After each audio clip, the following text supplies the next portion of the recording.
Welcome.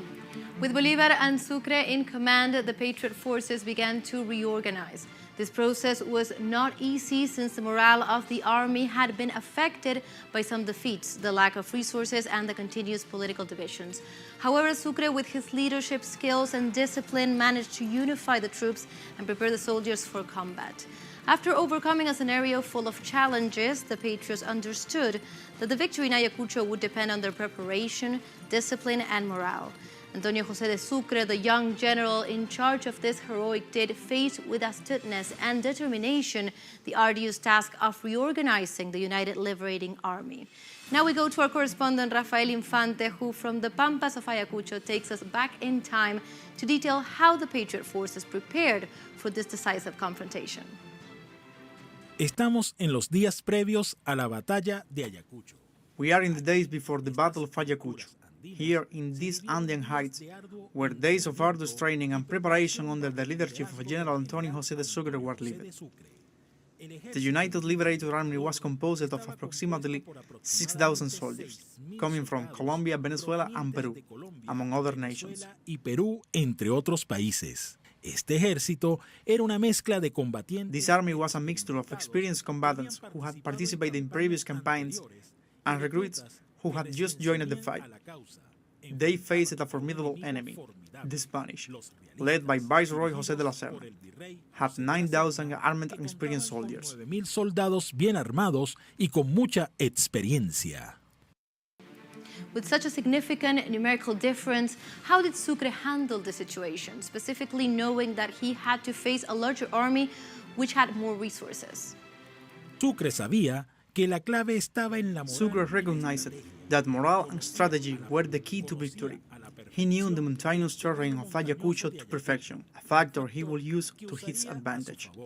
He organized exhaustive training exercises to prepare the troops both physically and mentally. Tanto física como psicológicamente. En una carta clave, Sucre expresó. In a key letter, Sucre expressed the importance of this collective effort when he wrote, "The American peoples have demonstrated today that they are worthy of the freedom for which they have fought so long." He also promoted a sense of unity and purpose among his men, reminding them that this battle was not only military, but also moral. It was the final fight for the independence of all South America. Por la independencia de toda Sudamérica. El campamento de Sucre era un lugar de intensa actividad. Sucre's camp was a place of intense activity. In addition to training, complex tactical plans were drawn up to divide the enemy and minimize their numerical superiority. For his part, Simón Bolívar was in Lima working on diplomacy and securing resources. In a letter to Santander on March 16, 1824, Bolívar made clear the strategic importance of the victory in the south.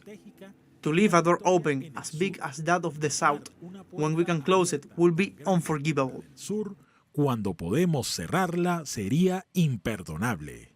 Esta cita no solo refleja la urgencia. This quote not only reflects Bolívar's urgency, but also his confidence that Sucre and the Liberating Army will fulfill this historic and transcendent mission. Histórica y trascendente. Sucre was not only a military strategist, but also a leader who knew how to inspire his men. Tell us more about how he strengthened the spirit of his troops in the face of such a decisive campaign. El liderazgo de Sucre era ejemplar. Sucre's leadership was exemplary, despite being physically exhausted. As he mentioned in letters describing his health problems, he never failed to demonstrate confidence before his men. In addition, the diversity of the army was seen as a strength. Among the troops were liberated Afro-descendants, indigenous people, and Creoles. For many of them, victory meant not only the independence of their countries, but also a personal and collective vindication. Dependencia de sus países, sino también una reivindicación personal y colectiva. Bolívar y Sucre sabían que Bolívar and Sucre knew that this was more than just an army. It was a symbol of the unity of the Hispanic American peoples. This spirit of struggle and hope will be decisive in the victory. On December 8, 1824, Sucre's troops arrived in the vicinity of the Pampa de la Quinoa. They camped that night, with the firm conviction that the next day, the destiny of all South America will be decided here, on the high plains of Ayacucho. Se decidiría aquí, en los altiplanos de Ayacucho. The preparation of the liberating army was as crucial as the battle itself. The patriots not only enlisted physically, but they also strengthened their spirit to face an enemy superior in numbers. Now we move to the most important day of the campaign, the dawn of December 9th, 1824, when the Pampas of Ayacucho became the scene of the final victory.